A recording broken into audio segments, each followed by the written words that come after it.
Okay, this is Geek Pro interview test one. My answer to the question, how did Providence come to be? After graduating from college, I moved up to Chicago. I moved in with a buddy. I guess he was a buddy. He was more of an acquaintance of mine, I guess, from the theater program that I graduated from at Valpo.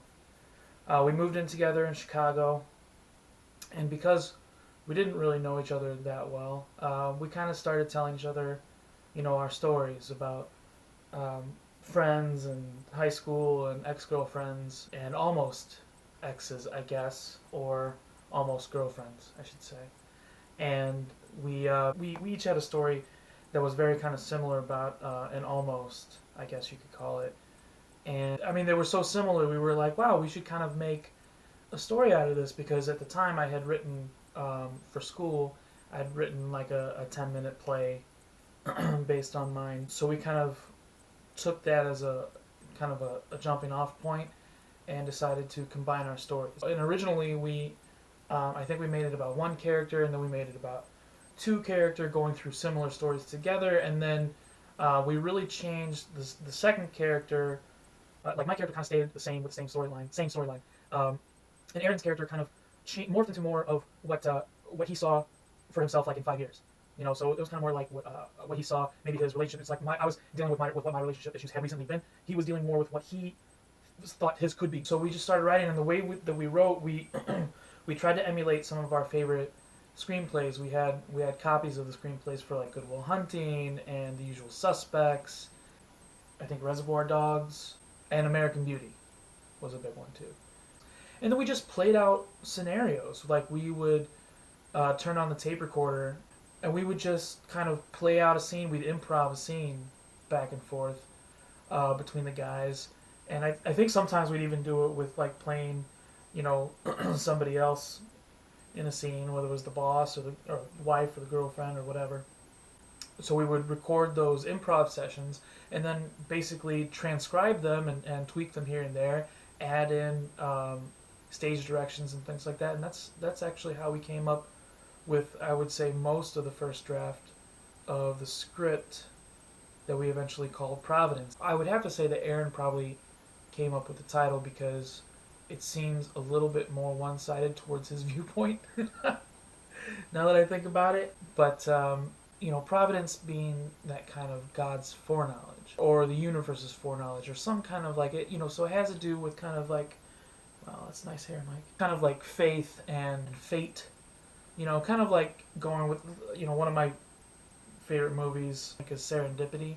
So it was kind of going off of that same type of, one word fate title. So we went Providence because our movie had more of a religious spin to it. But we started recording music for it because they were in a band, and there's a scene in the movie where Jake's character kind of has his breakdown. We tried to have these kind of these music video type scenes in the movie when we were involving music, just to kind of give it more of a kind of a theatrical edge to it. Insofar as we wanted them to be scenes that you could kind of like chunk out of the movie and play on their own, and they would play as music videos, very much so.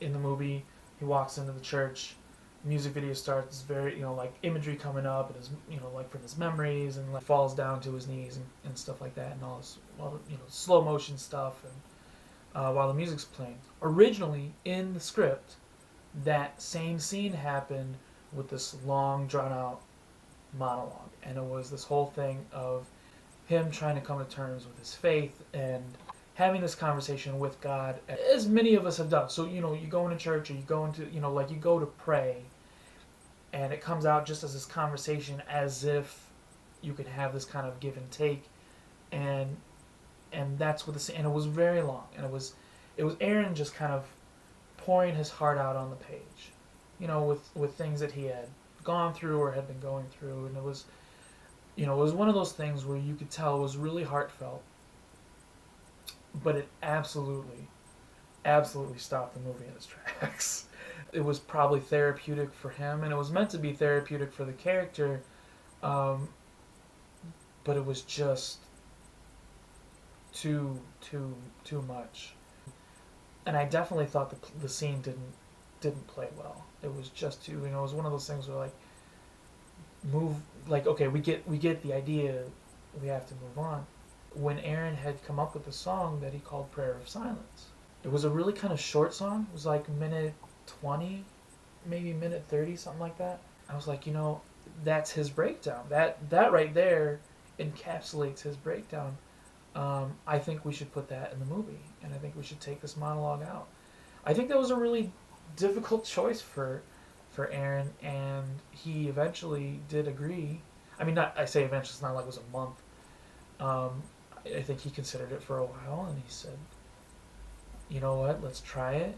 And we agreed that it worked better. And I think that was very, like I said, very difficult for him because he was kind of letting go of a part of the movie that I think at the time was really important to him. So I commend him for that. That was another like, kind of little interesting thing.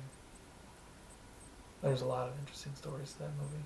But anyway, that's my first little bit about Providence. This is my first test of the GoPro camera as an interview tool, and we'll see how the editing goes. Alright, cool.